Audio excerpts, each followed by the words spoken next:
Hey, what's up, guys? We're the Chain Lift. I'm Adam. He's Mark. I got a fancy tie and a fancy desk because we're doing a coaster spotlight. But since I didn't get to ride the coaster, I'm gonna be the host of this episode, and I'm gonna interview this guy about Orion. Maybe you heard about it. It's the Giga coaster that opened at Kings Island. I think they heard about it. So this is my talk show set, and Mark's going to give us the stats of Orion, his thoughts on Orion, and then at the end of the video, he's going to rate it on a scale of 1 to 10 coaster boys. There he is. Don't punch him. Okay, so Mark's going to give us the stats, and then I'll start asking him some questions. So Orion is Kings Island's biggest investment ever. Yeah. At a cool $30 million. It's a big price tag. You see it with the theming and the queue line. The whole area. Yeah. It has a height of 287 feet. Yes, that's not a giga height, but it has a drop of 300 feet, which is a giga height. That's the giga height. It has a length of 5,321 feet, a top speed that you reach at the bottom of that hill at 91 miles per hour, and a duration, which surprised me, at 3 minutes, because it does feel shorter than that. Yeah, it looks shorter, too. Is it of the gigas, it's the shortest giga. I believe so. I think it's just under Leviathan. Yes. It's one or the other. Yeah, I think I it is didn't a little research bit. it. Pretty Ladies sure. and gentlemen. It's pretty sure. It's a little bit shorter than a Leviathan by It is. less than 1,000 feet, like 500 feet. Yeah. Anyways, those are the stats of the ride. I'm going to start off the questions. Go for it. The first thing I would ask, though, like you were saying about the $30 million price tag, a lot of that was because they updated the entire area where Flight of Fear is. It's now called Area 72. Which is a nod to Kings Island's opening in 1972. Yep.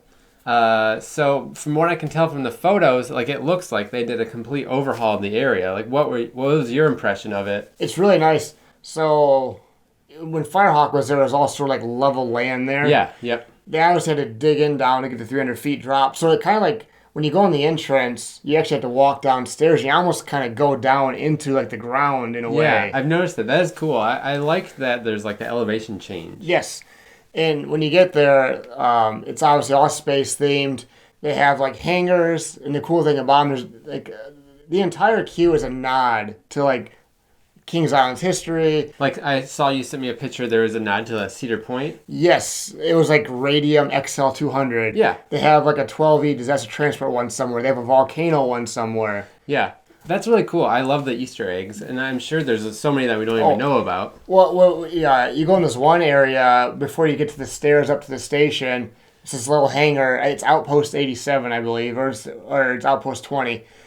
And it's filled like, fake lockers of like astronauts going on this like test mission. Yeah, it almost looks like a lab, like an experiment lab, like where scientists would be like creating formulas or whatever. Yeah, Orion's a simulation, a test out. Right. So like inside there's like tons of nods to Firehawk and Vortex and Zodiac and Shooting Star and Vertigo.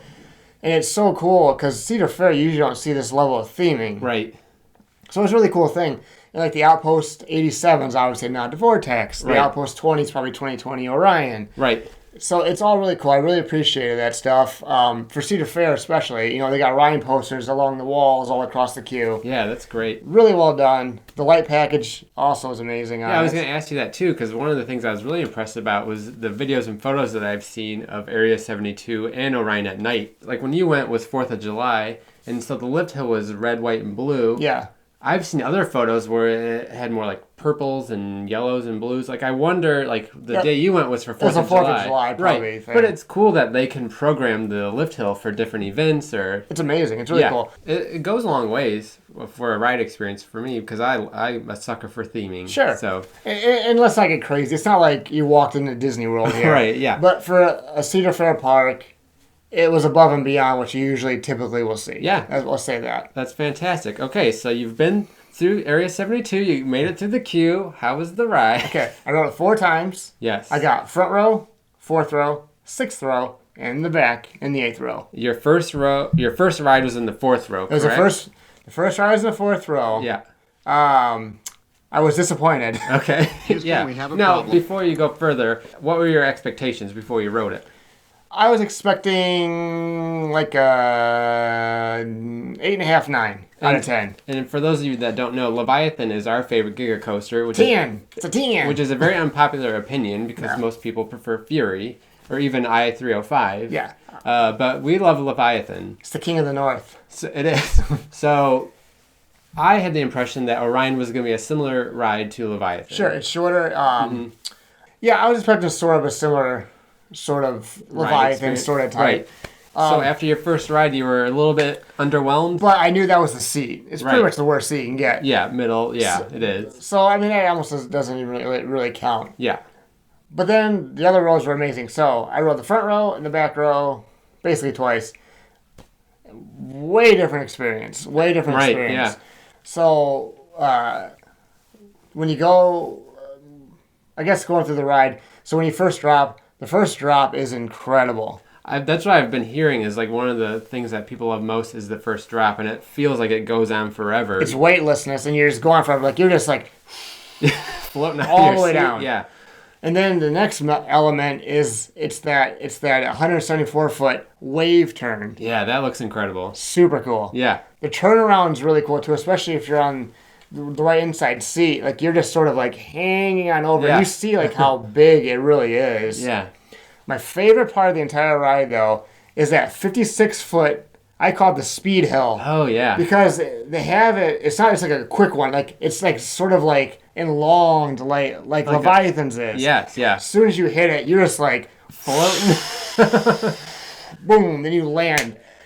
And then it goes and that type of airtime is built for us. Oh, we love. That's our favorite. That's why we love like Leviathan so much. A lot of Leviathan is that. Yeah. And then you go into the 147-foot next hill where that dreaded trim brake is, in fact, on. That's awful. And there was an audible ugh every time I rode it because it was all pass holders and the coaster enthusiasts. Right.